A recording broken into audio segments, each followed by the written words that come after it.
Activity 2 in our facilitating groups section of the book is find your place, or continuum line. And again, this is a very simple activity, but it's a really great one for getting people up, moving, thinking and warmed up. So you're going to stand at one side or one end of the room, and you've already decided what it is that you want the group to be able to check in together about. So let's say, for example, we're looking at change and how people feel about change.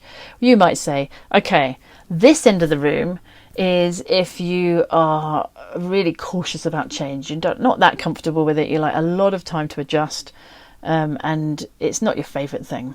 And then you walk across the room, straight through the people, and go to the other end of the line and say, and this end of the line is if you love change, you can't get enough of it, you get bored really easily, you're really ready for things to be different.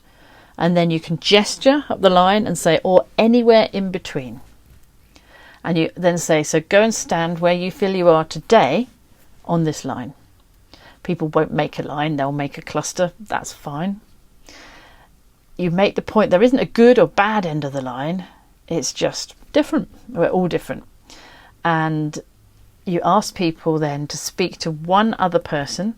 And I usually say this 2 or 3 times to make it really clear, one other person, because otherwise people will talk in 4s or 6s. And we want people talking in pairs.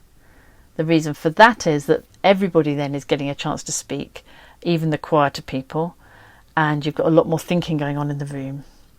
You can then build on the activity by just pausing the group and coming back to group as a whole and asking, well, what do you notice about where the group's standing? What might you think if you were me? Because often you can read the mood of a group or the needs of a group in a really simple way through this activity without having to ask people to do the awkward bit of explaining to the whole group how they think and feel, or going through a lengthy process to kind of get that information out. You can get there in 10 seconds just with people moving. You can build on the activity again by asking people at one end of the line to speculate about what it is that has taken people to the other end of the line, and then check if that was right or wrong, and do the same backwards and check with people in the middle.